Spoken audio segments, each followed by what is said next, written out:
Safety is a top priority at Groveport Madison Schools. Our Safer Entries initiative creates a more secure location to greet visitors before they enter our schools. These newly constructed vestibules at our elementary and middle schools give all our schools a safer place to check in visitors. When you arrive, please press Sign In on the SchoolSafeID kiosk. You will scan the barcode on the back of your driver's license or state ID. Notice how your first name, last name, and date of birth pop up for you on the screen. Confirm and submit.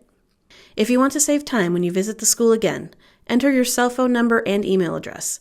Press Send My Pass and continue. When you pass the background check and security screening, you will be asked to select the title that best describes why you are visiting the school. You will be asked to take a photo. Align your face in the square and press Take Photo. Confirm to print your visitor's badge. If you signed up for the digital ID, you will receive a text message and email that can be scanned the next time you visit. Download this digital ID to your phone for easy access.